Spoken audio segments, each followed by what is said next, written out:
الفاتحہ۔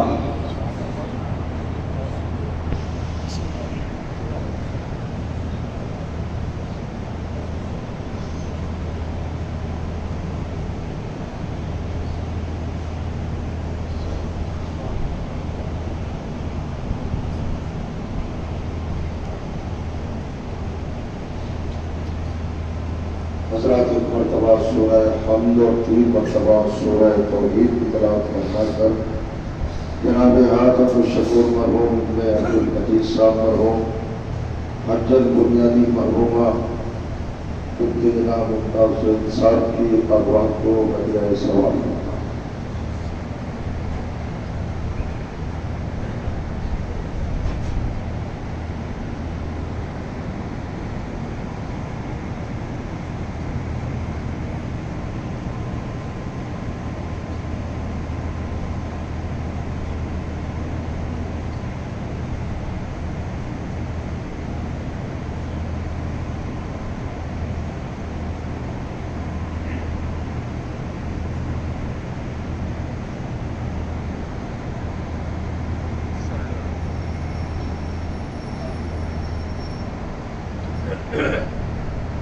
اعوذ باللہ السمیع العلیم من الشیطان اللعین الرجیم بسم اللہ الرحمن الرحیم الحمد للہ والصلاة علی اہلہا لا سیما علی سیدنا ومولانا ابی القاسم محمد اللهم صل على محمد وآل محمد وعلى آله الطيبين الطاهرين المعصومين المظلومين واللعنة الدائمة على أعدائهم أجمعين من يومنا هذا إلى يوم الدين. أما بعد فقد قال سبحانه وتعالى بسم الله الرحمن الرحيم إنا خلقنا الإنسان من نطفة أمشاج نبتليه وجعلناه سميعا بصيرا إنا هديناه السبيل إما شاكرا وإما كفورا. صلوات.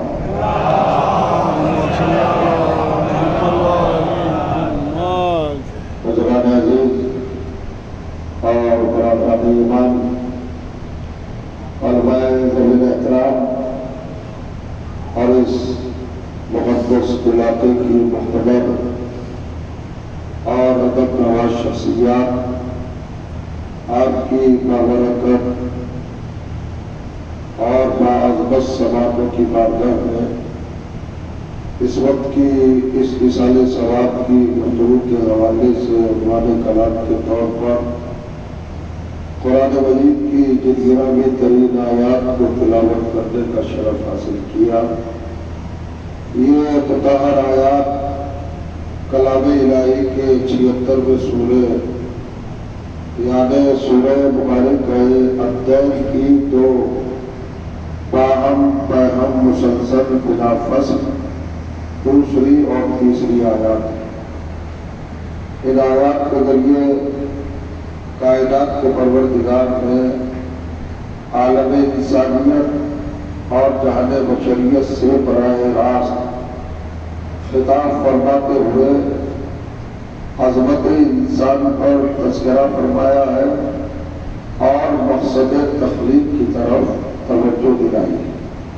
یعنی دو پہلو، دو رخ، دو پیغام اور دو میسج ان آیات سے ظاہر ہوتے ہیں جن پر انسان کو غور کرنا چاہیے، فکر کرنا چاہیے، تدبر کرنا چاہیے، تفکر کرنا چاہیے، تھنکنگ کرنا چاہیے.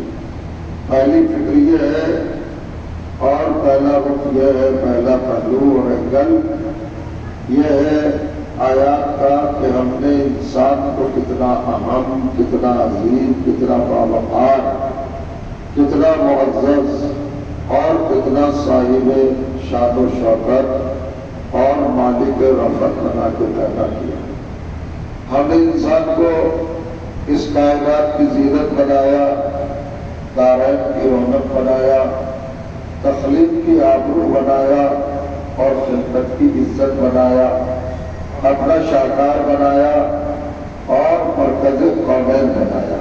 یہ تو انسان کی عظمت، اہمیت، امپورٹنسی اور اس کی شان ہے، لیکن یہ اتنا شان والا، اتنی عظمت والا اور اتنا اہم انسان بنایا ہو گیا۔ ریزن کیا ہے، سبب کیا ہے، وجہ کیا ہے، غرض کیا ہے، اس کے پیچھے کا منصوبہ اور اس کے بیک گراؤنڈ میں پروگرام کیا ہے؟ انسان کو اللہ نے کیوں پیدا کیا؟ اتنا عظیم بنا کر، اپنا جانشین بنا کر، اپنا خلیفہ بنا کر، اپنی صفات کا مظہر بنا کر اور اپنے کمالات کا پردو اور اس کے اندر تجلی پیدا کر کے اپنی تخلیق کا توقع بنایا اور اس نے خلقت بنایا۔ یہ سب اہتمام اور یہ تمام انتظامات، یہ نظم و نسق اور یہ سسٹم اللہ نے کیوں پڑھا؟ انسان کے لیے۔ یہ بتانے کی ضرورت نہیں ہے۔ انٹلیکچوئلز، جینیس، نابغہ اور ذہین لوگ میرے ساتھ بیٹھے ہوئے ہیں۔ ساری کائنات کا مرکز انسان کو بنایا۔ یہ کائنات جو گردش کرتی ہے یہ وجود انسانی پر گردش کرتی ہے۔ یہ زمین انسان کے لیے بنائی، یہ آسمان انسان کے لیے بنایا، یہ آفتاب و ماہتاب کی تقدیریں انسان کے لیے روشن کی، یہ ستاروں کی بزم انسان کے لیے سجائی، یہ سیاروں کی محفل انسان کے لیے جمائی، یہ ہوائیں، یہ خلائیں، یہ گھٹائیں، یہ فضائیں، یہ آکسیجن اور یہ ذات ڈائمنشنز، یہ گلیکسیز، یہ کہکشانیں، یہ ہال پاس، یہ اسپیس، یہ خلا، یہ فضا، یہ طوبہ، یہ کوثر، یہ سلسبیل، یہ غلمان، یہ حورے، یہ پلک، یہ فلک، سب انسان کے لیے بنایا۔ وہ تو چاہ رہا ہوں کوئی بھی چیز کائنات میں ایسی نہیں ہے جس کی پیشانی پر یہ نہ لکھا ہو کہ یہ انسان کے لیے بنے۔ اور قرآن مجید نے خود اس بات کو ظاہر کیا، واضح کیا۔ ایک چھوٹی سی آیت ہدیہ کرنا چاہوں گا اس موقع پر۔ سورہ بقرہ قرآن مجید کا دوسرا سورہ ہے، سیکنڈ سورہ، اس کی آیت نمبر 29 ارشاد ہوا، هو الذی خلق لکم ما فی الارض۔ اللہ وہی تو ہے، رب العزت وہی تو ہے، کریٹر وہی تو ہے، خالق وہی تو ہے، پالنہار وہی تو ہے، کرم فرما، لطف فرمو، وہ کیا ہے؟ وہی تو ہے اکیلا، جس نے جو کچھ زمین کے اندر ہے وہ سب تمہارے لیے پیدا کیا۔ یعنی کس کے لیے پیدا کیا؟ یہ کریشن، یہ وجود، یہ ہستی، یہ شہود، یہ ظہور اور یہ نمود، یہ سب کس کے لیے؟ یہ ہے فور یو، تمہارے لیے۔ ساری کائنات کی جتنی چیزیں ہیں، زمین کے اندر جو کچھ ہے وہ سب انسان کے لیے اللہ نے بنایا۔ اب یہ دیکھنے کو تو مختصر الفاظ ہے، لیکن اگر ان کی وسعت میں نظر ڈالیے تو آپ کو حیرت ہوگی۔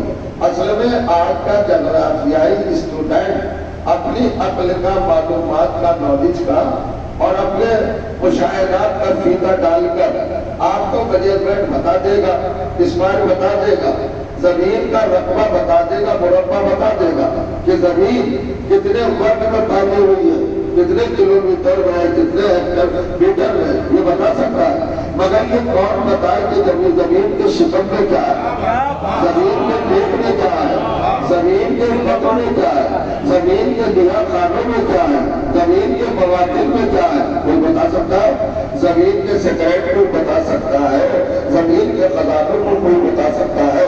اب یہ بتائیے زمین میں کیا نہیں ہے؟ آکسیجن زمین کے اندر، کاپر زمین کے اندر، گولڈ زمین کے اندر، سلور زمین کے اندر، آئرن زمین کے اندر، اسٹون زمین کے اندر، ایئر زمین کے اندر، فوڈ زمین کے اندر، ساری چیزیں زمین کے اندر ہے۔ ہر ضرورت کی چیز اللہ نے زمین میں رکھی ہے اور بیان کر دیا کہ انسان کا اتنا گہرا زمین سے استوار کیا اور اتنا پختہ کیا کہ انسان کی آمد بھی زمین سے اور انسان کی نازل بھی زمین سے.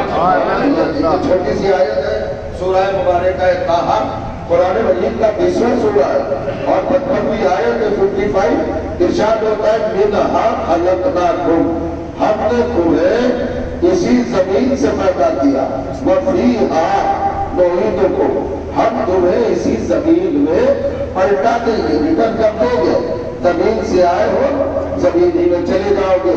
وَمِنْهَا نُخْرِجُكُمْ تَارَةً أُخْرَىٰ، ایک دن آئے گا کہ ہم تمہیں اسی زمین سے آخر کار نکالیں گے. ہم زمین سے آئے ہیں، زمین میں جائیں گے اور پھر زمین سے اٹھائے جائیں گے. آپ سمجھئے ہے فلسفی آف انسان، اس کو دیکھیے قرآن میں کتنے حسین، کتنے خوبصورت، کتنے بیوٹیفل اور کتنے پرجمال کیفیت کے ساتھ انسان کی تاریخ کو رقم کیا ہے. خالی 3 لفظوں میں پورے انسان کی جغرافیائی کیفیت، حقیقت، صداقت، سچائی، ریالٹی اور تفصیلات و وضاحتیں اور پھر سب بیان کر دیے ہیں. غور کریے، فکر کریے اور پھر اس کو اللہ نے محفوظ کیا. اس تاریخ کے لیے ایک صرف بنایا، اور کریے گا ایک حفاظت گاہ بنائی اور ایک سسٹم بنایا، ایک نظام بنایا. پھر بزرگوں تو مجھ سے بہتر جانتے ہیں، علماء مجھ سے بہتر جانتے ہیں، میں نوجوانوں سے مخاطب ہوں، انہیں بتانا چاہتا ہوں. غور کریے گا اللہ نے تاریخ انسانی کو محفوظ کیا. آپ نے کبھی دیکھا اور غور کیا کہ اللہ کی ایک مخصوص عبادت ہے جو سب کے اوپر حاوی ہے اور سب کی جامع ہے اور سب کی روح اور جان ہے، وہ ہے نماز. اور کریے گا نماز کو اللہ نے سارے اعمال کا سید و سردار بنایا. اگر نماز قبول ہو جائے تو سارے عمل قبول ہو گئے، اور اگر خدا نخواستہ نماز ہی ریجیکٹ کر دی گئی، رد کر دی گئی تو ہر عمل رد ہو جائے گا. وہ کیا ہوا حج بھی بیکار ہو جائے گا، رکھا ہوا روزہ بھی غلط ہو جائے گا، دی ہوئی زکات بھی غلط ہو جائے گی. جو بھی کوئی زندگی میں آپ نے عمل کیا ہوگا وہ سب غلط ہو جائے گا. اگر نماز ایکسپٹ نہیں کی گئی، اگر نماز قبول نہیں کی گئی، لیکن آپ کی اتنی اہم عبادت کو کبھی اپنے پیشے نگاہ رکھ کر اس کی حقیقت میں اترنے کی کوشش کی. نماز کا پورا عملی سلسلہ سنگل ہے، یہ گہرا ہے. توجہ چاہو، یہ گہرا ہے. تکبیرۃ الاحرام ایک ہے، بسم اللہ سورہ سے پہلے ایک بار ہے، سورہ ایک بار ہے. اور کریے گا رکوع ایک ہے، قنوت ایک ہے، قیام ایک ہے، قعود ایک ہے، تسلیم ایک ہے. یعنی پورے ارکان نماز سنگل ہے. ایک رکعت میں وہ چیز ریپیٹ نہیں ہوئی ہے، مکرر نہیں ہوئی ہے، دوبارہ نہیں کی گئی ہے. لیکن جب انسان سجدے میں جاتا ہے تو اللہ نے سجدے کو رکھا ہے. اور کہیے گا تو اس میں کوئی حکمت تو ہوگی، کوئی فلسفہ تو ہوگا، کوئی پیغام تو ہوگا، کوئی نہ کوئی روح ہو، کوئی نہ کوئی قابل توجہ پہلو تو ہوگا کہ پوری نماز میں ہر رکن کو اللہ نے گہرا رکھا. ایک بار سلوات پڑھیے محمد والے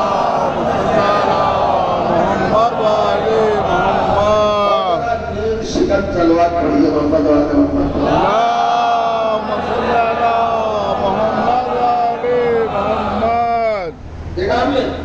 نماز میں سب چیزیں سنگل ہے مگر سجدے ڈبل ہے. 2 مرتبہ کیا جاتا ہے سجدہ. یہ اللہ کی طرف سے قبولیت ہے کہ بھیا سجدے 2 کرنا. ہر چیز نماز میں ایک ہے اور سجدے 2 رہے. یہ سجدے 2 رہے کیوں ہیں؟ آپ نے کبھی پریکٹیکلی طور پر سجدوں کا اینالائز کیا، تجزیہ کیا عملی طور پر کہ سجدے 2 کیوں ہیں؟ آپ اگر آیت قرآنی کو پیش نظر رکھے تو آپ رزلٹ پر پہنچ سکتے ہیں. اللہ نے تاریخ انسانی کیا بتائی؟ ارے بھائی ہیومن رائٹ پر لکھا گیا، حقوق انسانی پر لکھا گیا، ریالٹی توجہ کی جگہ ہیومن بینگ پر بہت کچھ لکھا گیا، لیکن ابھی تک سبجیکٹ تشنا ہے، موضوع ابھی تک نہ مکمل ہے نہ تمام ہے. کوئی نہیں بتا پایا انسان کے روابط کو، حقوق کو، انسان کے اثرات کو، انسان کی گہرائیوں کو، انسان کی صداقتوں کو، حقیقتوں کو. آج تک کوئی فلسفہ، کوئی محقق، کوئی ریسرچر آج تک نہیں بتا سکا کہ آخر انسان ہے کیا. توجہ چاہ رہا کی ایک تاریخ ہے، یہ ہمیں معلوم ہے وجدانی طور پر، یہ ہم جانتے ہیں اپنے روٹین کے طور پر کہ ہم تھے نہیں، کہیں سے آئے ہیں، اور جب آ گئے ہیں تو ہمیشہ رہیں گے نہیں، اور ایک دن ہمیں پھر جانا ہے، اور جانے کے بعد ہم معذور نہیں ہو جائیں گے، ختم نہیں ہو جائیں گے، پھر ہمیں ریٹرن آنا ہے، واپس آنا ہے۔ ہم تھے نہیں، یہ ہمارا ماضی ہے، یہ ہمارا پاسٹ ہے، نتھنگ، ہم تھے نہیں، معذور تھے، وجود نہیں رکھتے تھے ہی نہیں، نہ ہمارا نمود تھا، نہ ظہور تھا، نہ شعور تھا، ہم تھے ہی نہیں۔ تو چکی جگہ یہ کیا ہے؟ یہ ہمارا ماضی ہے۔ اللہ نے کل کے ذریعے ہم کو نہت خانہ زمین سے برآمد کیا، تو ہم منصائے شعور میں آئے، انسان بن کے کھڑے ہو گئے، وَأَنْتُمْ بَشَرٌ تَنْتَشِرُونَ، تم بشر بن کے زمانے میں آ گئے، اب تم دکھائی دینے لگے ہو، اب تم آنکھوں کے سامنے ہو۔ یہ نہیں، یہ ہے ماضی، یہ ہے پاس، اور جب آ گئے تو یہ ہے پریزنٹ، یہ ہے حال، لیکن یہ حال ایک روز بے حال ہوگا، ہم ختم ہو جائیں گے، ہم موت کے ذریعے واپس بلا لیے جائیں گے۔ تو پہلا عمل ہے ہمارا ماضی، ہم تھے نہیں، وجود ملا، وجود ملا تو ہمیشہ نہیں رہیں گے، موت کھڑی ہے ہمارے ساتھ میں مدائے ہوئے، اچھا مر جائیں گے تو اس انسان والد پروردگار کا یہ ظلم نہیں ہوگا ہم پر استغفر اللہ کہ ہم کو وہ آدم کے تہخانوں میں دفن کر دے، بلکہ وہ روز قیامت پھر ہم کو اٹھائے گا۔ اور انسان کے ارد گرد تین حقیقتیں ہیں، ایک ماضی، ایک حال، ایک مستقبل، ایک پاس، ایک پریزنٹ، ایک فیوچر۔ ہاں نہیں، کہیں سے آیا تو پھر کہیں چلا جائے گا، کہیں چلا جائے گا تو پھر کہیں سے اٹھایا جائے گا۔ تو جو چاہا جس کو ماضی کہتے ہیں وہ عدم ہے، اور جس کو حال کہتے ہیں وہ وجود ہے، اور جس کو مستقبل کہتے ہیں وہ حشر ہے۔ توجہ چاہا یعنی آنے سے پہلے ہمارا عدم ہے، ہم آ گئے تو یہ وجود ہے، اور ہم جب دوبارہ اٹھائے جائیں گے تو وہ حشر ہوگا، وہ قیامت ہوگی، وہ روز حساب ہوگا، وہ روز جزا ہوگا، آنا پائی کا حساب کیا جائے گا، ہر چیز کا مقابلہ کیا جائے گا، ہر چیز پر نظر رکھی جائے گی، وہ حشر کا دن ہوگا، وہ حساب کتاب کا دن ہوگا۔ تو آپ نے شاید بیدار ہو کے نہیں سنا ہے، انسان کے ارد گرد تین حقیقتیں ہیں، یہ کہیں سے آیا ہے، یہ کہیں چلا جائے گا، یہ پھر کہیں سے آئے گا۔ تو اس کا مطلب یہ ہے کہ انسان کے وجود میں جو ایکٹیو ہے، مؤثر ہے، اثر انداز ہے، وہ تین ایکشن ہے۔ اس کو اللہ نے کہیں سے نکالا، کہیں اس کو پھر رد کر دے گا، پھر کہیں سے نکالے گا۔ بھائی کے قرآن نے کہا منہا خلقناکم، ہم نے تمہیں زمین سے پیدا کیا، منہا فرومار، ہم نے تمہیں زمین سے پیدا کیا، اور جب زمین سے پیدا کیا تمہیں فیہا نعیدکم، پھر ہم تمہیں زمین میں پلٹا دیں گے، ومنہا نخرجکم تارۃ اخری، اور پھر قیامت کے دن اسی زمین سے نکلیں گے۔ تو ہمارے زمین سے کتنے رشتے ہیں؟ تین رشتے ہیں، آنے والا رشتہ، پھر جانے والا رشتہ، پھر ظہور کا رشتہ، تین رشتے ہیں۔ اب کریے سجدہ تو پتا چلے، ادھر قرآن نے پکار کے کہا منہا خلقناکم، میں نے تمہیں زمین سے اٹھایا، میں نے پہلا سجدہ کر کے سر کو اٹھا کے اعتراف کیا، ہاں پروردگار تو نے واقعی زمین سے اٹھایا ہے، اور میں گیا محسوس کر رہے ہیں۔ لیکن اتنی سنجیدگی نہیں چلے گی، اتنی خاموشی نہیں چلے گی، پھر ریئیکشن نہیں سمجھتے، تین ریئیکشن، تین رد عمل نہیں سمجھتے۔ ہم تھے نہیں، ہمیں اٹھایا گیا، منہا خلقناکم، زمین سے خلق کیا۔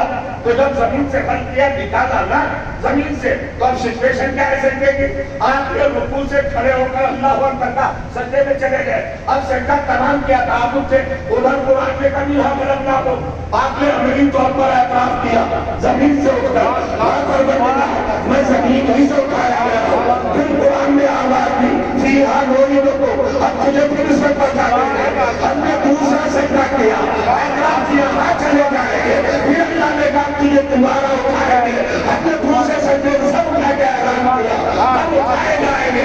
یہ تو ہے زمین پروردگار کی حقیقت کے پس منظر سے انسانی تاریخی حقائق کہ انسان زمین سے آیا ہے، زمین میں جائے گا، پھر زمین سے اٹھے گا۔ مگر ایک روایت اور سن لیں، اس کے اندر ایک فضائل کا گوشہ بھی ہے۔ پیغمبر نے فرمایا کہ جو انسان جیسی مٹی سے بنے گا وہ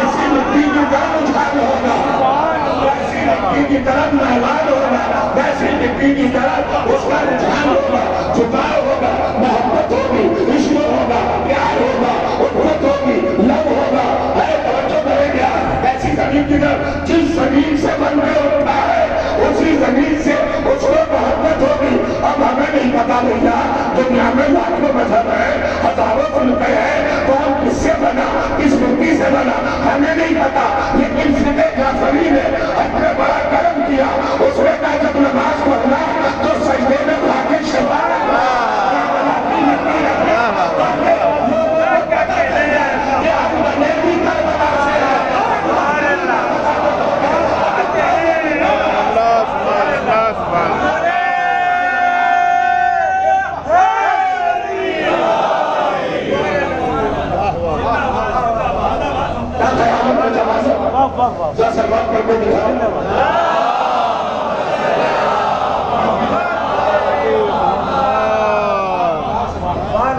محسوس کریے گا تو یہ history of human being, reality of human being, یہ انسانی حقائق کی دریافت ہے۔ آپ نے اس کو لائٹ لے لیا، منہا خلقناکم، ہم نے تمہیں زمین سے پیدا کیا۔ میں آج یہ کر رہا تھا کہ هو الذی خلق لکم ما فی الارض، اللہ وہی تو ہے، رب العزت وہی تو ہے، قادر مطلق وہی تو ہے، پالنہار، ذرہ نواز، لطف کرنے والا وہی تو ہے کہ جس نے زمین کے اندر جو بھی کچھ ہے وہ تمہارے لیے پیدا کیا۔ علماء کرام بیٹھے ہیں بھائی، اگر زبان کھولوں تو پھنس جاؤں گا۔ عربی گرامر میں لام بہت سے معنی کے لیے آتا ہے، مگر یہ لام جو یہاں استعمال ہوا ہے یہاں پر دو معنوں کے لیے استعمال کیا جاتا ہے۔ ایک استعمال، ریزن، سبب، لام سبب بولتے ہیں، لام تعلیم، لام علت، جو علت بیان کرتا ہے ریزن بیان کرتا ہے۔ اب ریزن کیا بیان کیا جا رہا ہے؟ یہ اتنی بڑی پھیلی ہوئی وسیع ترین چپٹی زمین اللہ نے کیوں پیدا کی بھائی؟ کس لیے بنائی؟ اسے تو کوئی غرض تھی نہیں، اسے تو کوئی نیڈ تھی نہیں، اسے تو کوئی حاجت، کوئی ضرورت نہیں۔ جو صاحب حاجت ہوتا ہے وہ محتاج ہوتا ہے، اور جو محتاج ہو وہ کچھ بھی ہو سکتا ہے، خدا نہیں ہو سکتا۔ تو اسے ذاتی غرض، ذاتی چاہت یا ذاتی اس کا کوئی پروگرام یا منصوبہ یا اس کا اپنا مشیت کا کاروبار اس کا کوئی تقاضی نہیں تھا۔ وہ زمین کو اپنے لیے پیدا نہیں کر رہا، انہیں کہا لکم، ہم نے زمین کا ریزن کیا بتایا؟ تمہارے لیے پیدا کیا۔ ایک لام ہوتا ہے لام تکلیف، تو جانا یعنی ملکیت ثابت کرنے کے لیے۔ اب یہاں پر دو باتیں اس باری کی کو ذرا محسوس کر لیں، بڑی اہم گفتگو ہے، ان باتوں کو نظر انداز نہ فرمایا کیجیے، ان میں بڑے پیغامات ہوتے ہیں، ان کی تہوں میں بڑی سچائیاں ہوتی ہیں، فضائل چھپے ہوئے ہوتے ہیں۔ اب دو طرح کا نام ہوا، ایک ریزننگ، ریزن بتانے والا، سبب بتانے والا۔ یہ زمین کیوں پیدا کی گئی؟ اس زمین کے پیدا کرنے کا ریزن ہے ہم، اور پھر یہ ہمارے یوز کے لیے، ہمارے استعمال کے لیے، ہماری ضرورتوں کو پورا کرنے کے لیے اس زمین کو اللہ نے اسٹور بنا دیا ہر چیز کا۔ اور دوسری بات کیا ہے؟ لام تملیک، یعنی ہم نے یہ زمین تمہاری ملکیت میں دے دی۔ تو سوال یہ ہے اگر ملکیت میں سب کی دی ہے تو یہ تو زمین سب کی ہو گئی، تو ہمیں کچھ خاص بندے جن کے لیے لام تملیک استعمال ہوا، یہ زمین تمہاری ہے تو مالک ہو اس کے۔ اب ذرا سا چلیے میں آپ کو تھوڑا سا وضاحت کر دوں قرآن مجید سے۔ یہ بتائیے اللہ نے جو انسانی ضرورت ظاہر فرمائی ہے وہ سب سے بڑی کیا ہے؟ کون سی چیز ہے؟ پانی یا ضرورت انسانی ہے؟ کھانا ضرورت انسانی ہے؟ نیند ضرورت انسانی ہے؟ میں پوچھنا چاہ رہا ہوں آپ سے، یہ کیسا ضرورت انسانی ہے؟ ہوا ضرورت انسانی ہے؟ نہیں، ان چیزوں میں ساری مخلوقات مشترک ہے، کامن ہے۔ پانی آپ کو بھی چاہیے، بھینسے کو بھی چاہیے، کھانا آپ کو بھی چاہیے، بیل کو بھی چاہیے، اور جو جانا نیند آپ کی بھی فطرت ہے، جانور کی بھی فطرت ہے، جانور بھی سوتا ہے، آپ بھی سوتے ہیں، دکھ آپ کو بھی ہوتا ہے، جانور کو بھی ہوتا ہے۔ دیکھیے جو چیز مشترک ہو، کامن ہو، وہ کوالٹی نہیں بنتی، وہ صفت نہیں بنتی۔ دیکھیے نا، جو چیز مشترک ہو، جو چیز سب کو شامل ہو، سب میں قدرے مشترک ہو، وہ کوالٹی نہیں بنتی۔ کوالٹی اس صفت کا نام ہے جو دوسرے میں نہ ہو، ساتھ میں نہ ہو۔ اب بتاؤ وہ چیز کیا ہے جو آپ کی ضرورت ہے؟ کہ وہ چیز ہے ہدایت۔ تو ہدایت کا ذمہ دار سب سے پہلے کس کو بنایا؟ گائیڈنس۔ انسان کو گائیڈنس کی ضرورت ہے، جانور کو گائیڈنس کی ضرورت نہیں ہے، جانور کو ہدایت کی ضرورت نہیں ہے۔ ارے آپ نے مشاہدہ کیا ہوگا، ایکسپیرینس ہوگا، دیکھیے جسے مرکز تخلیق بنایا، اس انسان کو جب پیدا کیا تو پیدا ہو کے وہ ساری چیزیں لے کے آیا، ایسا نہیں کہ بعد میں ڈیولپ کیا ہو۔ آنکھیں ساتھ لایا ہے، ہاتھ ساتھ لایا ہے، زبان ساتھ لایا ہے، برین ساتھ لایا ہے، کڈنی ساتھ لایا ہے، لنگ ساتھ لایا ہے، ہارٹ ساتھ لایا ہے۔ یہ بتائیے بعد میں کوئی چیز اس سے پیوستہ ہوئی، جوائنٹ ہوئی، کوئی چیز بڑھی، کوئی چیز ان کے اندر ڈیولپ ہوئی؟ آپ بتائیے مجھے۔ ارے بھائی بدن بڑھا، چیزیں نہیں بڑھی۔ آنکھ جیسی لایا تھا ویسی ہے، اور خرابی کرنی ہوگی، اور جو جا رہا۔ لیکن آپ نے دیکھا ساری چیزیں لے کے آیا، دل میں دھڑکن بھی ہے، پیروں میں حرکت بھی ہے، ہاتھوں میں تحرک بھی ہے، زبان بھی لپلپا رہی ہے، مگر کتنا کمزور ہے، نہ چل پاتا، نہ دیکھ پاتا، نہ بول پاتا، نہ صحیح سے سن پاتا۔ دل ہے مگر اس کے اندر ہمدردیوں کا اظہار نہیں ہے۔ اور کہیے گا بچہ ہے، یہ کام کب تک رہے گا؟ کم سے کم 2 سال تک۔ 2 سال کے بعد اچھے سے چلنا سیکھے گا۔ جسے مرکز تخلیق بنایا، اپنا شاہکار بنایا، جسے اپنے صفات کا مظہر بنایا، جسے اپنا جانشین بنایا، جسے خلیفہ بنایا، اس کو اتنا کمزور پیدا کیا کہ 2 برس لگیں گے اس کو اٹھنے میں، اور ادھر بطخ کا بچہ انڈے سے نکلا اور پانی میں چلنے لگا۔ ادھر مچھلی کا بچہ انڈے سے ایک سے باہر آیا اور انہیں تیرنا شروع کر دیا۔ کس نے سکھایا؟ مجھے بتائیے آپ۔ ارے کسے سکھایا بھائی؟ اور کمال ہے، مجھے سید محمد صاحب خطیب اعظم دہلوی تھے، ان کا ایک جملہ یاد آ رہا پڑھا کرتے تھے اس موقع پر مولانا۔ وہ کہتے تھے کہ دیکھیے آپ 4 انڈے لائیے، 6 انڈے لائیے، 3 بطخ کے ہو اور 3 مرغی کے ہو، اور جب بچے نکل آئے ان کو دریا کے پاس لے جائیے اور چھوڑ دیجیے۔ جو بطخ کے ہوں گے وہ دریا کی طرف جائیں گے، اور جو مرغی کے ہوں گے وہ تینوں دریا سے باہر جائیں گے۔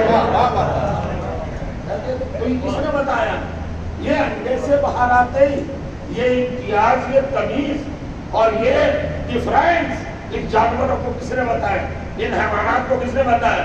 شاید آپ دوگلا پسند فرمائیں اس فکر میں تو میں عرض کروں، انسان 2 برس تک کمزور اور مرغی کا بچہ نکلتے ہی اپنی چوٹ باندھنے لگتا ہے، دانے پر سکھایا نہیں جاتا۔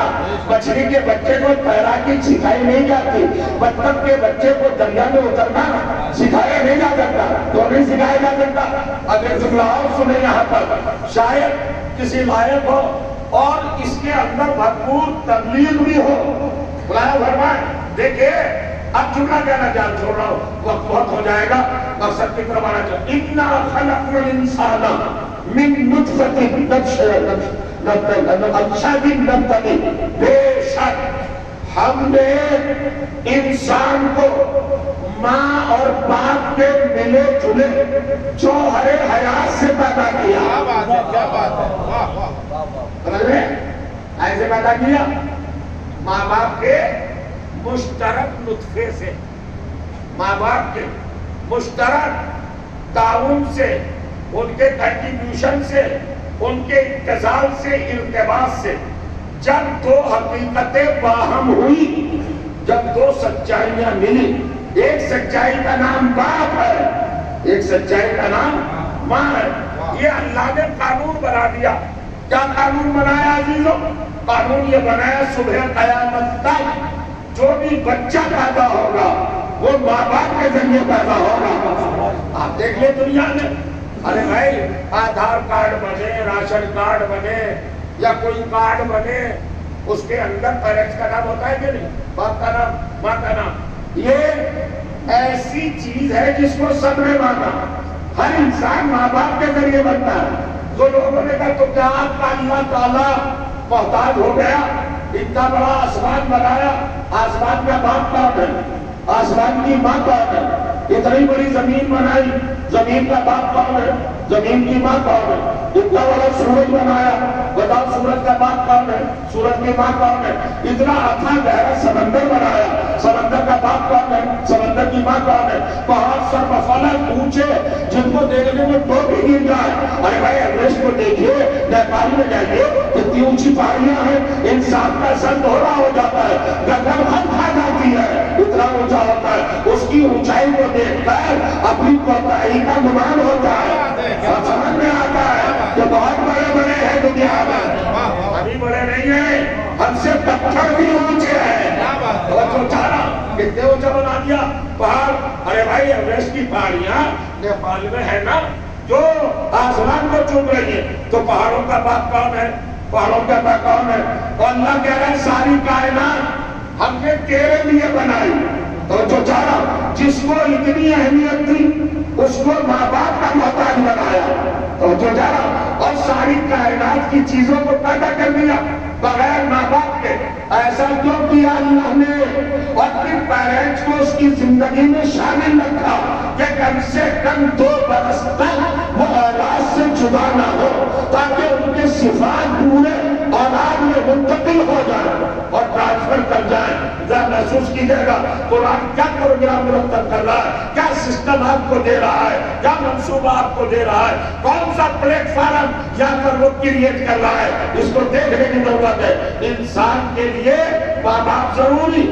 دیکھیے اب میں بتانا چاہتا ہوں، لیکن جب انسان کی بات آئی تو انسان پر اللہ نے ایک بار ڈالا، ایک ڈیوٹی بڑھائی.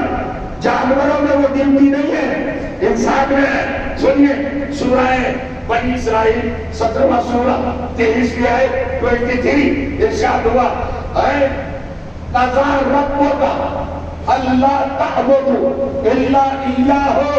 پیغمبر آپ کے پروردگار نے یہ ڈیسائیڈ کر لیا، یہ طے کر لیا، یہ حتمی بات ہے، شیور ہے، اپنی جگہ پر منصوبہ بند ہے.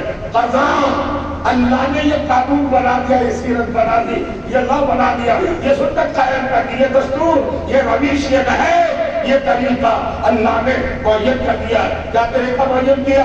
اللہ تعبدوا الا ایہ، عبادت ہو تو صرف خدا کی، کسی اور کی نہیں. عبادت کسی اور کی نہ کرنا. وَبِالْوَالِدَيْنِ احسانا، اور والدین کے ساتھ احسان کرنا.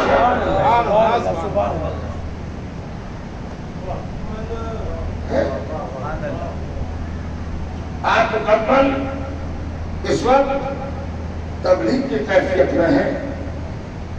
ذرا سمجھیے کیا کہا؟ وَبِالْوَالِدَيْنِ، اپنی عبادت سے بلا فخر یہ فریضہ رکھا، میری عبادت اور فوراً نہیں والدین کے ساتھ کیا احسان. غلط لفظ کوئی کر سکتا ہے والدین کا احسان؟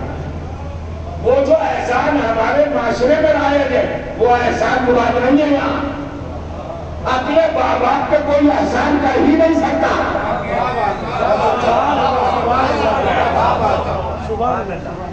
حضور کسی دوسری زبان میں گفتگو تو ہو نہیں رہی، آپ کی زبان بولی جا رہی ہے نا. کون سا لفظ جو آپ نہیں سمجھ پا رہے ہیں؟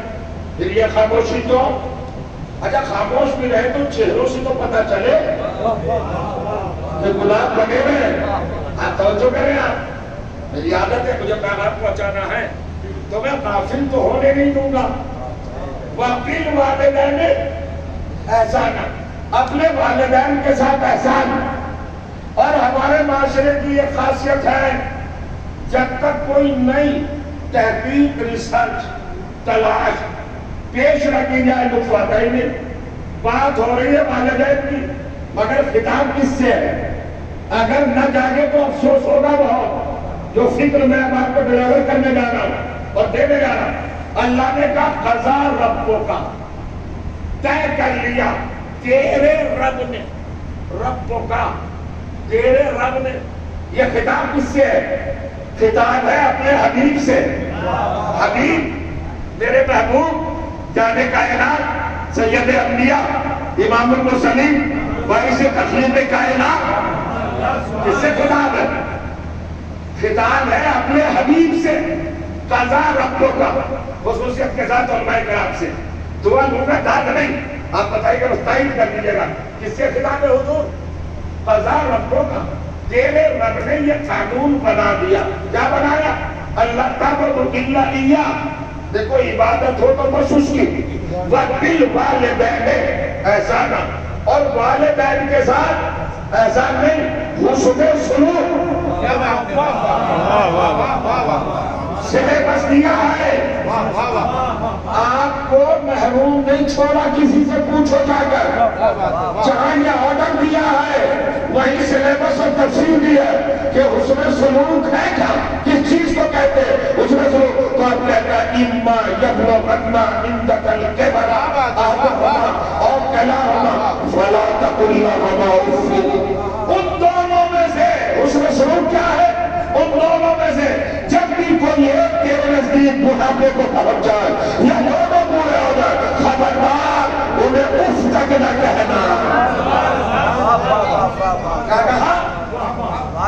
اف تک نہ کہنا. وَلَا تَقُلْ لَهُمَا. اب یہ تو بھائی لینگویج کا دستور سسٹم ہے، یہ علماء جانتے ہیں، ادب کے جانکار، لٹریچر کے جانکار. کوئی لفظ دو حرف سے چھوٹا ہوتا ہی نہیں. چھوٹے سے چھوٹا لفظ ایک حرف کا لفظ نہیں کہلاتا. اس میں یا تو مستقل ہوتا ہے چھپا ہوا، یا محذوف ہوتا ہے یعنی ڈراپ گرا دیا جاتا ہے. دو حرفوں سے کم لفظ بنتا ہی نہیں. تو لفظوں کی دنیا میں، لفظوں کے ذخیرے میں نگاہ قدرت نے چھوٹے سے چھوٹا لفظ تلاش کیا تو وہ اف ملا. والدین کو اف تک نہ کہنا.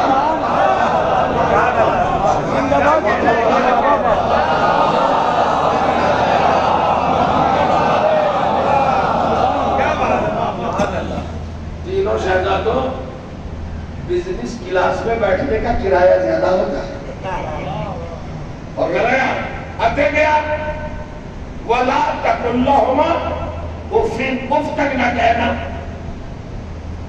وَلَا تَنْهَرْهُمَا، انہیں جھڑکنا نہیں. کیوں نہیں جھڑکنا؟ ارے آپ نے نہیں دیکھا بچپن میں 2 سال تک، 5 سال تک، 10 سال تک جب آپ والد کے ساتھ چلتے تھے، والدہ کے ساتھ چلتے تھے، آپ کے جب قدم لڑکھڑاتے تھے تو سنبھالتے تھے. آپ اگر 70 بار بھی ٹھکرائے ہیں تو ان کی پیشانی پہ پر نہیں آیا. خوش ہو کر انہوں نے تمہیں سنبھالا. اور جب وہ بوڑھے ہوئے اور ایک مرتبہ لڑکھایا اور آپ نے سنبھالا، اب دوبارہ لڑکا تو آپ کو لڑکھاتے ہی رہیں گے. کہاں والدین پہ احسان ہو سکتا ہے بتائیے؟ اور کریے گا. کمال کی منزل ہے. اگر فلسفہ پڑھنے لگوں تو میرے خیال سے سچویشن ہی دیگر کو ہو جائے گی. لیکن ذرا سمجھئے والدین جتنی مرتبہ ہم پریشان ہوئے، ٹھکرائے، لغزش کا شکار ہوئے، ہم اپنی راہ سے دیرا ہوئے، والدین نے سنبھالا.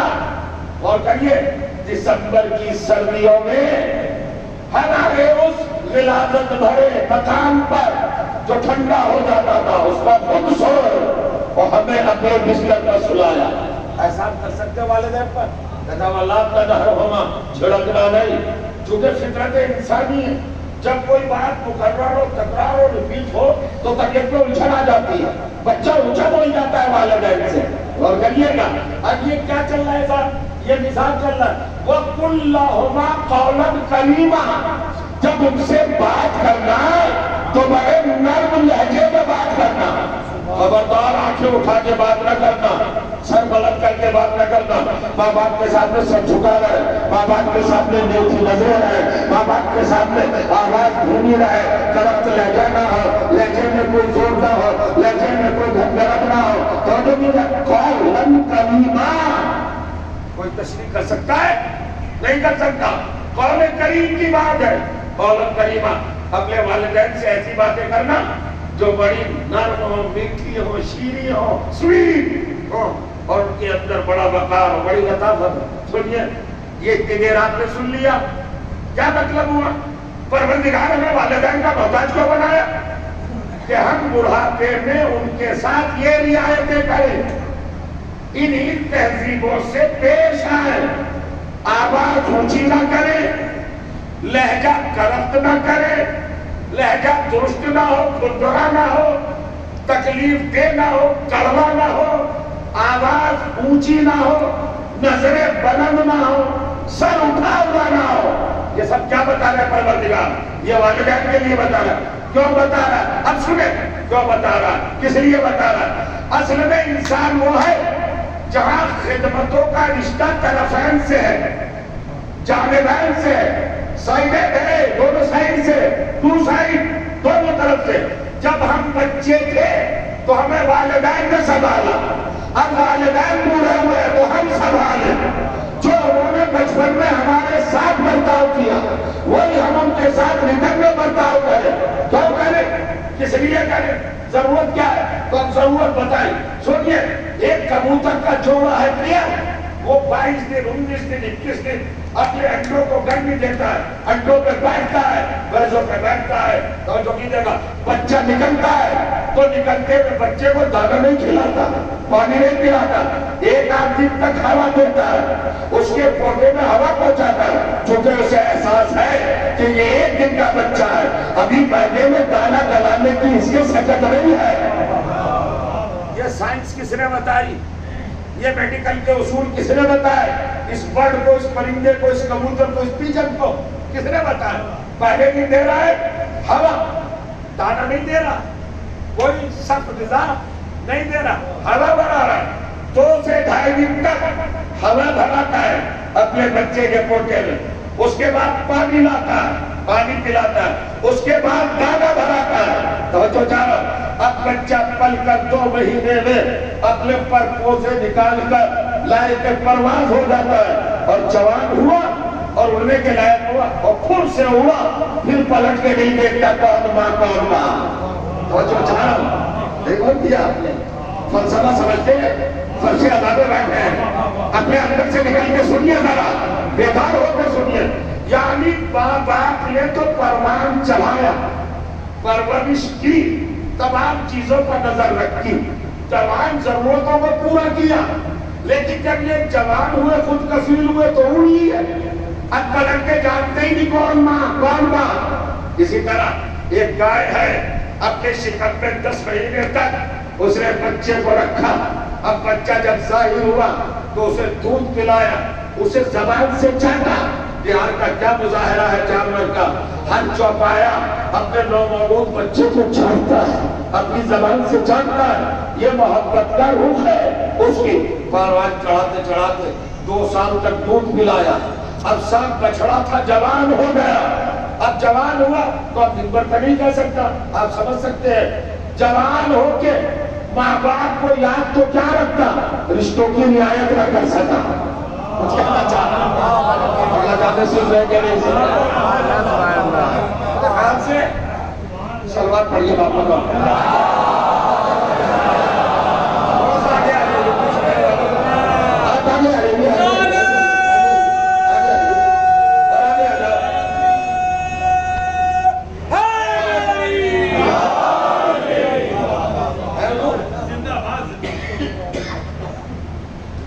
بھینس کا بچہ پڑوا تکڑا, آپ کہیے جب وہ جوان ہوا 2 سال کا, تب اسے پتا نہیں ہے ماں کون ہے باپ کون ہے, نہیں کہہ سکتا. رشتوں کی طہارت, نزاکت, رعایت سب ختم ہو گئی. یعنی جانوروں میں, چوپاؤں میں, اینیملز میں, برڈ میں, پرندوں میں, درندوں میں کیا ہے, بچوں کو وہ بھی پالتے ہیں اور بچوں کو انسان بھی پالتا ہے. تو دونوں مشترک ہو گئے, جانور بھی اور انسان بھی. اب انسان ہے سپیریئر, تو اس کو سپیریئر کیسے قائم کیا جائے؟ اس پر ایک برڈن ڈالا اللہ نے الگ سے کہ جو چیز جانوروں میں نہیں ہے وہ تجھ میں ہونا چاہیے. جانور بچوں کو پالتے ہیں مگر جانوروں کے بچے بڑھاپے میں والدین کو نہیں دیکھتے. تیری ہم نے ذمہ داری رکھ دی ہے تاکہ تو بڑھاپے میں والدین کو دے تاکہ تجھ میں اور جانور میں فرق رہے.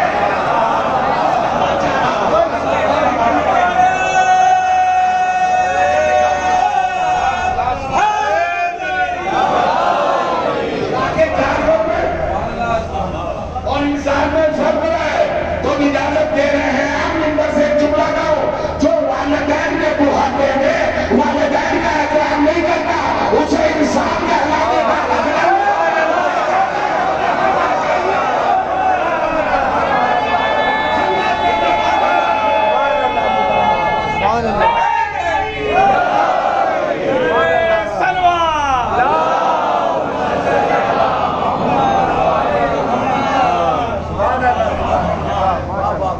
بالوالدین احسانا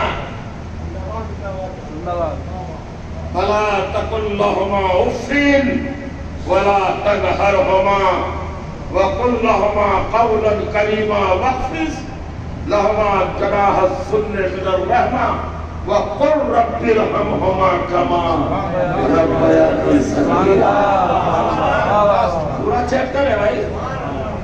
اگر قرآن کی اسی آیت کو اپنا نصب العین پر آلے انسان اور اس پہ عمل پیرا ہو جائے تو نجات میں شک ہی نہیں. اللہ اپنی خدمت نہیں چاہتا, وہ اپنی رحمت کے مظاہر ماں باپ کی اولاد سے خدمت چاہتا ہے. اللہ چاہتا ہے کہ میں نے ماں باپ کو تمہاری خلقت کا وسیلہ بنایا, ظاہری خلقت کا وسیلہ بنایا. جب تم انہیں نہیں پہچانتے ہو تو مجھے کیا پہچانو.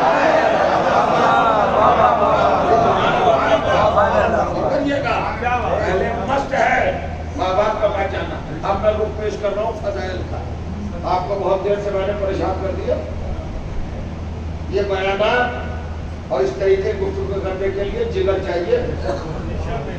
خطیب بڑا محتاط ہوتا ہے, جب گھر پہ بیٹھ کے مجلس پڑھتا ہے سوچتا ہے بیٹھنا جائے مجلس, لیکن الحمدللہ دادوار کی بیساکھیوں کی اب ضرورت نہیں ہمیں, حقائق پہنچانا ہے. آپ کا وقت بڑا قیمتی ہے, کچھ لے کے جائیے پرچے اعزاز سے. اب سنیے, اب علماء کرام کی تعریف سند ان کی دعائیں ادھر بھی تھوڑا سا روک کر سنیں. آپ خطاب کس سے ہے آیت میں براہ راست دائرے تو مولانا مظہر صاحب اسے خطاب ہے. ارے بھائی کافی خطاب خود ہے اس میں. کہاں ہے حاضر ہے رب کا قضا, رب کا تیرے رب نے, تیرے پالنے والے نے یہ قانون بنا دیا.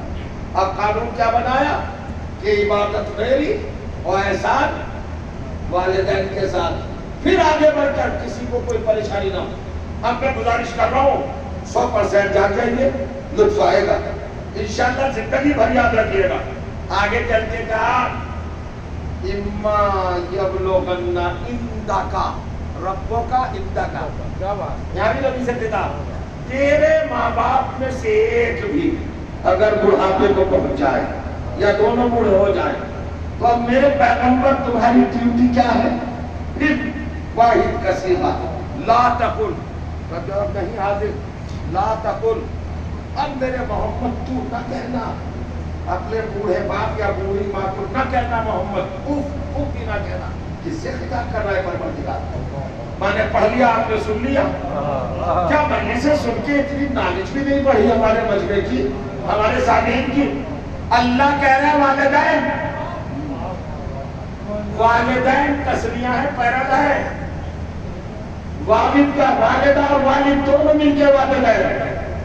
اللہ کیا گفتگو کر رہا ہے؟ محمد اپنے والدین کے لیے حسن سلوک یہ کرنا کہ ان میں سے کوئی بھی بوڑھا ہو جائے تو اف نہ کہنا. پھر میں پڑھ رہا ہوں, بار بار کیوں پڑھ رہا ہوں؟ شاید توجہ دلائے تو ہے کہ متوجہ ہو جائے, مگر مجھے توجہ دلانی پڑے گی. معلومات ہے, مجلسوں نے سنا ہے, حافظوں میں اسٹور کیا ہے, میموریز میں ذخیرہ کیا ہے. کیا ہمارے خطیبوں سے علماء سے نہیں سنا؟ اچھا نہیں سنا تو تاریخ میں تو پڑھا ہوگا. یہ بتاؤ میرے رسالت نام کے والد گرامی کا کیا نام ہے؟ حضرت عبداللہ. عبداللہ کا انتقال کب ہوا؟ رسول اللہ کی ولادت سے پہلے. تو والد تو ہے نہیں. پوچھا گیا والد گرامی تو ہے نہیں. 2 سال ہو گیا. بارگاہ الہی میں چلے گئے حضرت عبداللہ علیہ السلام.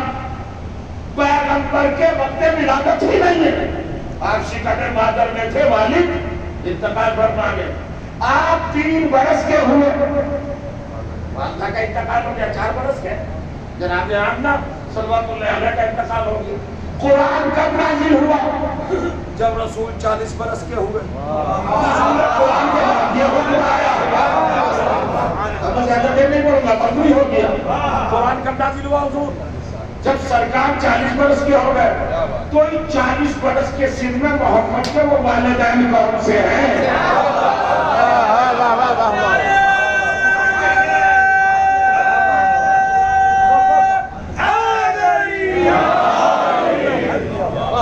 کیا جاندار باتوں کا یہی حشر ہوتا ہے؟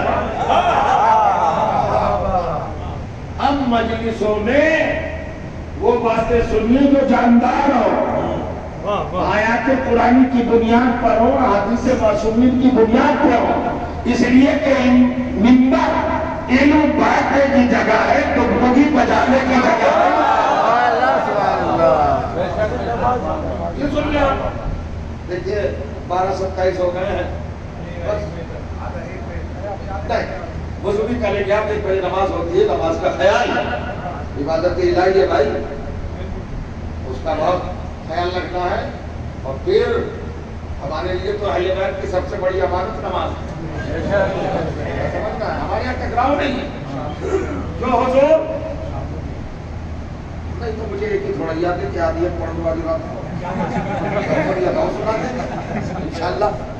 اب آپ دیکھیے حضور ذرا نوٹس کر لیجئے, سرکار کا قرآن نازل ہوا 40 سال کی عمر کو پہنچنے کے بعد.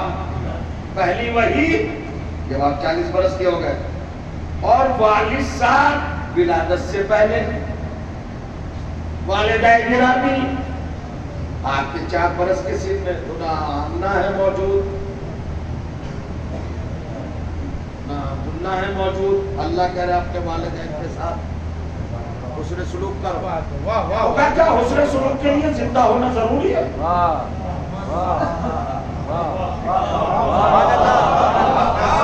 شریعت نے مرنے کے بعد بھی تو حسن سلوک کے راستے کھولے ہیں. اگر باپ سے زندگی میں کوئی عمل چھوٹ گیا ہو تو بیٹا ادا کر دے گا حسن سلوک. باپ اگر قرضہ لے کے چلا گیا ہو حالات کی بنا پر, زمینی حالات کی بنا پر قرضہ نہ دے سکا تو بیٹے پہ واجب جو اس کا قرضہ ہوتا ہے, یہ حسن سلوک. باپ نے اگر روزہ نہیں رکھا زندگی میں صحت کی گڑبڑی کی بنا پر اور کفارہ بھی نہیں دے سکا مفلوق الحاجی کی بنیاد پر, تو بڑے بیٹے پہ واجب کہ وہ روزہ رکھے بات کا یا رکھوائے کسی سے جانے پر پیسے دے کر اس کا حق البینت دے. اور اخبار قرآن نہیں پڑھا, نماز نہیں پڑھی, حج نہیں کیا, چھوڑ گیا مجبوری کی بنا پر, بغاوت کی بنا پر نہیں, مجبوری کی بنا پر. مجبوری کے آداب الگ ہے, سرکشی کی سزایا الگ ہے. اسلام سرکشی کو کوئی بھاؤ نہیں دیتا, لیکن مجبوری کا خیال رکھتا ہے, اپنے احکام بدل لیتا ہے. اور جو چاہو بڑے بیٹے کا واجب, باپ نے نماز نہیں پڑھی تو پڑھ, باپ نے روزہ نہیں رکھا تو رکھ, باپ نے حج نہیں کیا تو کمال ہے. ہوگا تو آپ بڑا سکتے ہیں. باپ بال چھوڑ کے جائے سب سے ہاتھ صاف کرو.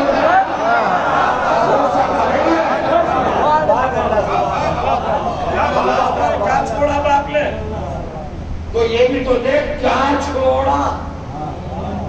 کیا بات ہے, واہ واہ واہ. اس نے بھی تو کچھ چھوڑا. تو اپنے بارے میں دیکھ رہا کہ میرے لیے کیا چھوڑا, اس نے اپنے متعلق کیا چھوڑا. یہ دونوں چھوڑا ہونا چاہیے, نظر ہونا چاہیے. اب سنیے بس سنو, بات تمام ہو گئی ہے. تو نہ جناب عبداللہ موجود, نہ جناب آمنہ, والدین ہے نہیں. اللہ کہہ رہا ہے ان کے ساتھ بالوالدین احسان, احسان کرو. اب احسان کیسے کریں؟ تو مرنے کے بعد بھی فاتحہ ہے، درود ہے، عبادتیں ہیں، خیرات ہے. قوم کے بچے پڑھنا چاہتے ہیں، ان کے بعد پڑھنے کے وسائل نہیں ہے تو والدین کے نام سے ان کی مدد کر دو. اس کا ثواب والدین کو پہنچے گا. یہ بھی حسن سلوک. کتنے راستے ہیں مگر میں دوسری بات کہنے جا رہا ہوں. اگر یہی تک رہتا کہ بل والدین احسانہ، یہ بات کی تھی. اب جو اللہ نے کہا وَلَا تَقُلْ لَهُمَا اُفٍّ، کس سے کہا؟ سوال یہ ہے. باقی چیز رات میں پڑھ دوں گا مگر سنیے کس سے کہا؟ پیغمبر سے. یا تو قرآن میں پیغمبر کا اسٹیٹس ڈکلیئر نہ کرتا اِنَّكَ لَعَلَىٰ خُلُقٍ عَظِيمٍ. پروردگار سبق دے رہا ہے. بچوں سنو، جوانوں ذرا اس کے اندر اترو. اللہ پیغمبر کا اسٹیٹس بتا رہا ہے، صفت بتا رہا ہے، کوالٹی بتا رہا ہے. امتیاز، انفراد. آپ ممتاز ہیں سب سے. کیوں؟ اس لیے ممتاز ہے آپ. کمال ہے. اِنَّكَ لَعَلَىٰ خُلُقٍ عَظِيمٍ. آپ عظیم کردار کے مالک ہیں. اللہ کہہ رہا ہے رب عظیم جسے عظیم کہہ رہا ہے وہ کتنا عظیم ہوگا. پیغمبر کے اخلاق کے مد نظر کیا سند دے رہا ہے، کیا سرٹیفکیٹ ایشو کر رہا ہے. قرآن کے مادھیم سے، قرآن کے توسط سے توجہ کیجیے گا. اور قرآن کے ذریعے اِنَّكَ لَعَلَىٰ خُلُقٍ عَظِيمٍ. خلق عظیم کس بنیاد پر ہے نبی؟ بہت سارے رخ ہیں مگر سب سے بڑا رخ یہ ہے عزیزوں کہ دشمن پتھر مار رہا ہے، میرا نبی بددعا نہیں کرتا. راستے میں غلاظتیں بچھائی جا رہی ہیں، کانٹے بچھائے جا رہے ہیں. ارے بھیا بھیانک راہ، ڈراؤنا منظر، دل دہلا دینے والا ماحول، 40 اٹھی ہوئی تلواریں، گردن کاٹنے والی، خون چاٹنے والی، سب آئے رات کے سناٹے میں پیغمبر کو قتل کر دیں. اور پیغمبر کو ایک ایک کے حسب نسب کا معلوم تھا. سب کو جانتے ہیں مگر ہمارے ستار مطلب پروردگار کے صاحب حسن پیغمبر سب کے عیبوں کو چھپا دیا. کبھی بدلوں میں بیٹھ کے بھی نہیں کہا. جب یہ تھک ہار کر سرنڈر ہو کر اسلام لائے، یہ ایمرجنسی کا اسلام تھا. نہیں سمجھ رہا؟ چھٹکے کا اسلام. جب ان کے سارے جتن فیل ہو گئے تو اسلام لانے کے علاوہ کوئی چارہ ہی نہیں تھا.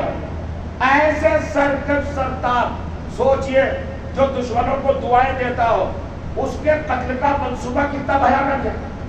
اخلاق سے گرا ہوا کہ نہیں؟ لوگ کہیں کہ بہت بری بات ہے. تو میں یہ کہنا چاہتا ہوں کہ شب ہجرت کے خونخواروں سے بڑا کیا کوئی آتنکوادی ہو سکتا ہے؟ پوچھنا چاہ رہا ہوں. مگر آپ تک مسلمان کسی کا نام نہیں لکھ پایا، تاریخ میں نام نہیں بتایا کہ رسول کو قتل کرنے کون آئے تھے. صرف ایک کا نام بتاتے ہیں، ابو لہب، وہ بھی رسول کا چچا. فرمائیے رسول کا چچا. اور کمال یہ ہے سگا چچا، حقیقی چچا، ریل انکل. سورہ ہے، بات ختم ہو گئی. بس ایک پیغام. کیا سورہ؟ بسم اللہ الرحمن الرحیم. تبت یدا ابی لہب. پروردگار کوس رہا ہے، بددعا، بارگاہ الہی سے بددعا. تبت یدا ابی لہب. اب میں گرائن پڑھنے لگوں تو دیر ہو جائے گی. ابو لہب کے دونوں ہاتھ ٹوٹ جائیں. دونوں ہاتھ، ایک نہیں دونوں. اور پھر کہتا ہے وہ تب، اور ہم نے کہہ دیا تو ہو گیا، ٹوٹ گیا. وما اغنا عنہ مالہ. ابو لہب کا مال بھی اسے کوئی فائدہ نہ پہنچا سکا. باطل راستے سے مال حاصل کرنا ہلاکت سے نہیں کام نہیں آ سکتا. وما اغنا عنہ مالہ سیصلی نارا ذات ناری. توجہ کیجیے گا، ذات وَامْرَأَتُهُ حَمَّالَةَ الْحَطَبِ فِي جِيدِهَا حَبْلٌ مِّن مَّسَدٍ. کہتا ہے شعلے بھڑکتی ہوئی دوزخ میں ابو لہب بھی چلا گیا اور اس کی بیوی بھی چلی گئی. بیوی بھی کون سی بیوی؟ حمالۃ الحطب. حمل کہتے اٹھانے کو، حمالہ فاعل عورت، اٹھانے والی، حطب لکڑیاں. یہ وہ عورت تھی جو لکڑیاں چن کے لاتی تھی. تو لکڑیاں چننے کا کنسپٹ یہ کہ جنگل میں جاتی تھی اور لکڑیاں چن کے لاتی تھی. ارے ابو لہب رسول کا چچا تھا، عرب کے سرداروں میں سے ایک سردار تھا. اس کی بیوی کے لیے جنگل سے لکڑیاں چننا کیا مطلب؟ یہ تو غریب غربا کے گھر کی عورتیں کر سکتی ہے. یہاں لکڑی چننے کا مطلب کیا ہے؟ اصل میں اسباب فتنہ یہ فراہم کرتی رہتی ہے. ابو لہب کی بیوی ام جمیل فتنے کا ہمیں نہیں دیکھا نا. ارے بھائی محاورہ ہے، محاورہ لگتا ہے نا، یہ بی جما لو، یہ وہی ام جمیل ہے. انگلی یہ لگاتی تھی، حضور تمہارے دیکھتی تھی، اخبار خراب کرتی تھی. جنگوں میں اس کے کیریکٹر کردار ہیں. حوال کی بات ہے. ام جمیل جانتی ہے کون تھی؟ اب چلیے رشتے سے پردہ ہٹ جائے گا تو کچھ لوگ برا مان جائے گا. میں ممبر سے کسی کا دل نہیں دکھانا چاہ رہا ہوں. علیہ صاحب حمالۃ الحطب فی جیدہا حبل من مسد. ہم نے اس کے گلے میں اپنے قید و قدم کا پھندا ڈال کر جہنم میں کھینچ لیا. شوہر بھی گیا جہنم میں اور بیوی بھی. پروردگار، اب میں آپ سے جملہ کہنا چاہ رہا ہوں. یہ دیکھیں قرآن کا روح پیغمبر کو قتل کرنے کم سے کم 40 افراد آئے. قرآن میں کسی کا نام نہیں. خیبر میں لڑنے والے کتنے ہیں؟ کسی مشرک کا قرآن میں نام لے کر برا نہیں کہا گیا. بدر، احد، خندق، کیا قرآن میں عتبہ کا نام ہے، عتیبہ کا نام ہے، شہبہ کا نام ہے، خالد کا نام ہے، وائی کا نام ہے، آس کا نام ہے، ابو جہل کا نام ہے قرآن میں؟ میں پوچھنا چاہ رہا ہوں. مرحب کا نام ہے، اندر کا نام ہے، حارث کا نام ہے. سارے کافر، سارے مشرک، سارے بیدی، سارے سرکش، سارے سردار، سارے باغی، سارے کافی، سارے مغضوب، سارے ملعون، سارے منحوس. مگر قرآن میں کسی کا نام لے کر لعنت نہیں کی، صرف رسول کے چچا کا نام لیا. اب پتہ نہیں آپ کہاں بیٹھے ہوں گے، شاید تھک گئے. ارے پروردگار مرحب کا نام لے، انتر کا نام لے، فلاں کا نام لے، فلاں کا نام لے. کون رسول کے رشتہ دار تھوڑا ہی ہیں؟ تو یہ تو سگا چچا ہے، اس کو جو نام دے کے لعنت بھیج رہا ہے. قسم مستقبل دیکھ رہا ہو، لوگوں کو غلطیوں پر رشتوں کا سہارا دیکھا ڈالا جائے گا.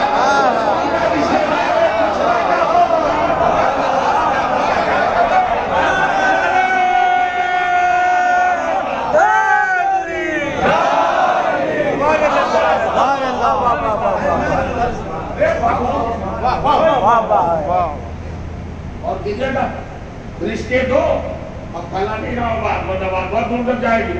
تبت یدا ابی لہب سگا رشتے دار حضرت عبد المطلب کا بیٹا ہے ابو لہب. اور ابو لہب کوئی برا نام نہیں ہے. لہب کہتے ہیں شعلے کو. خوبصورت بہت تھا یہ ابو لہب. 2 معنوں میں استعمال ہوتا ہے، گنجائش نہیں ہے. تفصیلات کی پھر کبھی سنیے گا. پیغمبر اسلام کا سگا چچا. شب ہجرت میں اس نے خاندانی پہلو ظاہر کیا جب رات گزار کر مسخرے چھچورے اور غلط کیریکٹر لوگ نبی کے گھر کی دیواروں کو پھاند کر گھر میں آ کر قتل کرنے کا ارادہ کرتے ہیں. تو ابو لہب تلوار لے کے کھڑا ہو جاتا ہے، بس میں اپنے بھتیجے کے اگینسٹ ہوں مگر خاندان کی وجاہت کو داغدار نہیں ہونے دوں گا. دیکھیے اتنا بھی ہے، یہ بھی ہے. غیرت خاندانی تھی مگر اللہ نے بخشا نہیں تھی باتوں کے باوجود. ایک ہی نام کیوں لیا بھائی لعنت کے ساتھ، باقی نام تو نہیں. یہ جڑ کاٹی ہے کہ کسی کے غلط کردار کو رشتہ داری کا سہارا نہ دینا. رشتہ داری کا سہارا نہ دینا. اور قرآن نے ایک بات اور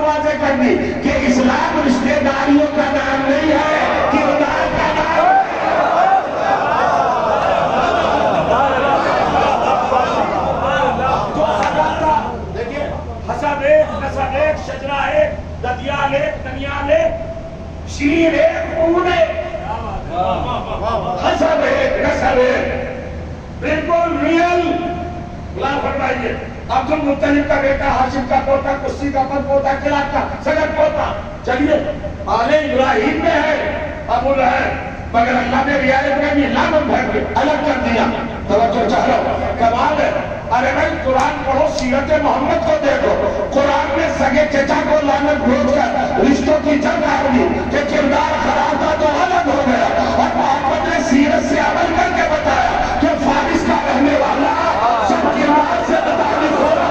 تو محمد نے چھوڑ کے کہا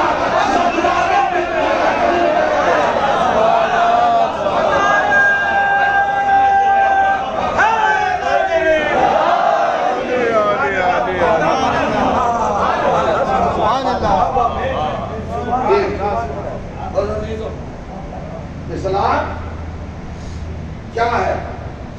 کچھ نہیں، صرف کردار. اگر کردار ٹھیک ہے تو وہ منصب انسانیت پر ہے، مسند آدمیت پر جلوہ فکر ہے. اگر کردار ٹھیک نہیں تو اسے انسانیت میں رہنے کا. پیغمبر اسلام نے فرمایا میں نماز پڑھوانے کے لیے نہیں آیا ہوں، روزے رکھوانے کے لیے نہیں آیا. یہ کام مجھ سے پہلے والے پیغمبر کر کے چلے گئے، اور یہ کام تو ماشاءاللہ تبلیغی جماعت والے بہت کرتے ہیں. تو رسول اللہ تبلیغی جماعت کے تو ممبر ہے نہیں، ان کا تو اور بڑا مسئولین ہے. پھر آپ کہے کے لیے آئے ہیں تو آپ نے ایک جملہ فرمایا وہ اس تو لہتما مکارم الاخلاق، میں تمہارے اخلاق کو بلندیوں تک پہنچانے کے لیے. کسی نے آگے کہا کہ علماء بیٹھے تو صاحب ایک آدمی مسجد چھوڑتا ہی نہیں، بہت نماز پڑھتا ہے. یا رسول اللہ قرآن بہت اچھی آواز سے پڑھتا ہے، بہت اچھا لہجہ ہے، کیا موتیوں کی طرح ٹانگ دیتا ہے لفظوں کو، کیا وائس ہے، کیا آواز ہے. پورے بھی جھومنے لگتی ہے، دلوان بھی فدا ہونے لگتے ہیں. ایسا قرآن پڑھتا ہے. اور رسول اللہ روزے کا تو اس کے کوئی حد ہی نہیں ہے. کیا کہتا چکن چمکتا ہے. روزہ اس اہتمام سے رکھتا ہے کہ پورے وجود کے ساتھ روزہ رکھتا ہے. اور زکات تو کوئی مال اپنا بغیر زکات کے چھوڑتا ہے. یعنی ساری جتنی خوبیاتی سب بیان کرتے ہیں. اور وہ اس انتظار میں تھا کہ رسول اللہ سرٹیفکیٹ دیں گے. یہ سب سے بڑا اس کا کیا کہنا تھا، بڑا عبادت گزار یہ ہے. وہ جب اس کی عبادتوں کی تراویح پوری یہ پیش کر چکا تو پیغمبر نے ایک جملہ کہا کیفا خلقہ، یہ بتاؤ اس کا کردار کیسا ہے.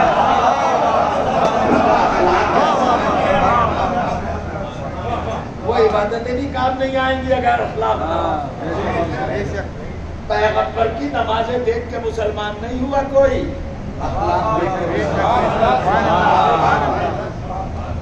وہ بڑھیا کوڑا ڈالتی تھی، نمازیں دیکھ کے کوڑا ڈالنا نہیں چھوڑا، مسلمان نہیں بنی. جب سرکار اس کی عیادت کو آئے تو چونکہ کینا تو اس کو تھی، سیاہ دل، کفر کے قبیلے کی، شرک کا خاندان کی، پکی طور کی مشرک ہے.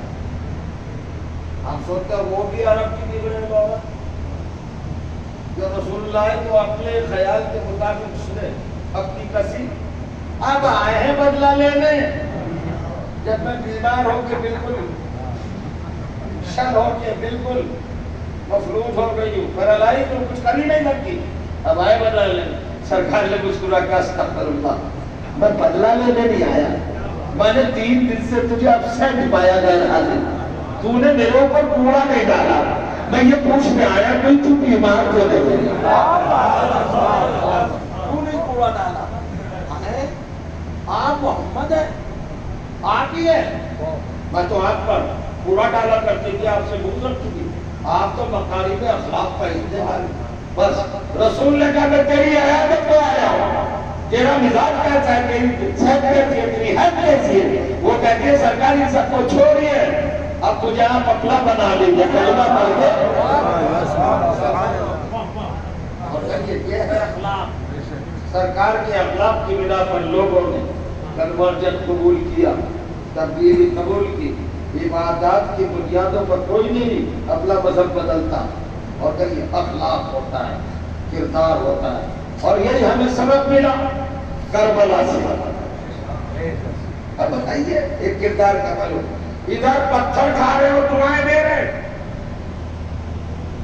غلاظتیں ڈالی جا رہی ہیں، کانٹوں پہ چل رہے ہیں، اور دست دعا ہاتھ، دست دعا غلط ہے کس طرح؟ لبوں پر دعا ہے، پروردگار جو تیرے حبیب سے واقف نہیں ہے، یہ غافل ہے، انہیں میری معرفت عطا کر دے، انہیں اپنی ذات گرامی کے روب و جلال کا احساس دلا دے تاکہ یہ راہ ہدایت پہ آئے۔ اس طرح پتھر کھا کر دعائیں دینا، کبھی بدلا کبھی انتقام نہیں۔ اب کربلا میں آ جائیے، آپ کے مظلوم امام کے 70 لاشیں ہوتا ہے، کتنے؟ بھری دوپہر میں، بھڑکتی ہوئی آگ میں، بڑھاپے میں جوان کا لاشا اٹھانا معمولی مرحلہ نہیں ہے۔ علی اکبر کا لاشا اٹھایا اور لاشا اٹھانے کے بعد خیمے میں لائے، گنجے شہیدہ میں رکھا۔ آدھے منٹ میں بسائیں طلب کر رہا ہوں، نماز ہوگی، وضو کیجئے گا، وقت تمام ہو گیا، معاف کیجئے گا، ایک آدھ منٹ زیادہ ہو گیا ہے۔ اب منزل گنجے شہیدہ میں لاشے کو رکھا، اس کے بعد آخری مرحلہ علی اصغر شہزادے کے گلے پر تیر لگا، اکیلا شہید ہے جو دفن کیا گیا، جناب علی اصغر کو دفن کیا۔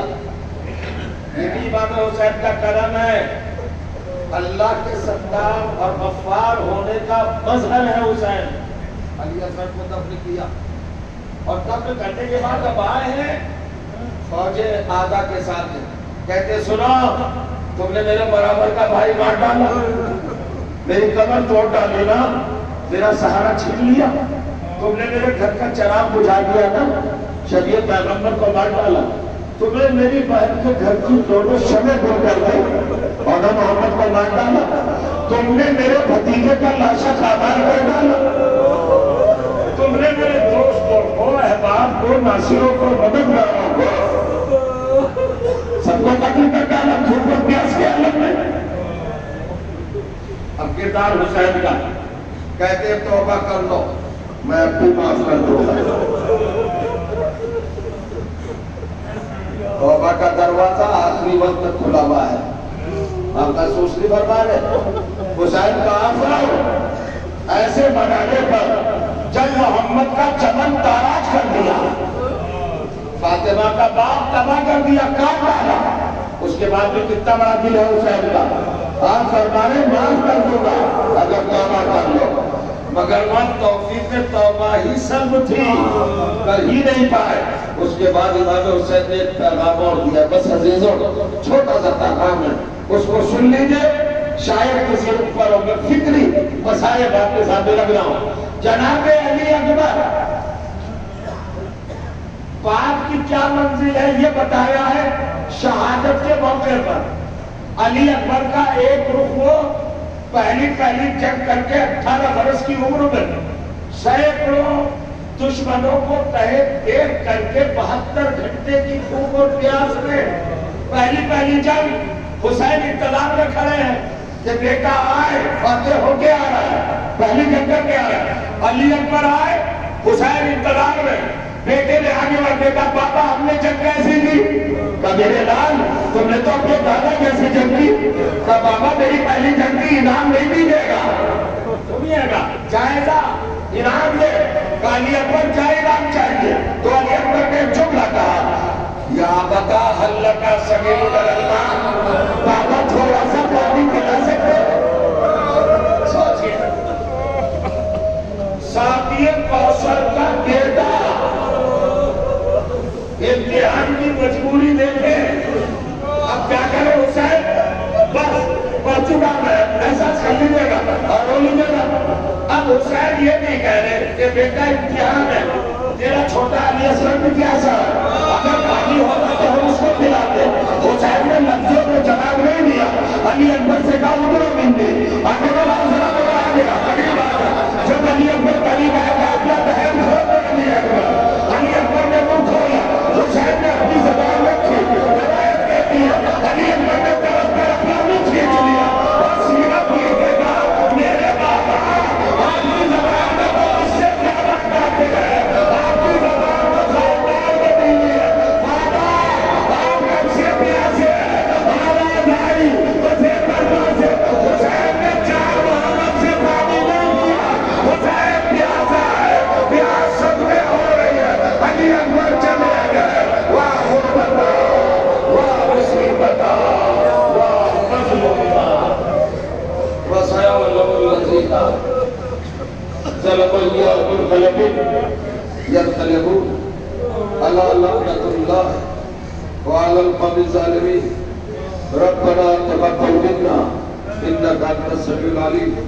إلهي بحق الزهرة وأبيها وبعلها وبنيها والسر المستودع فيها عليه الصلاة والسلام.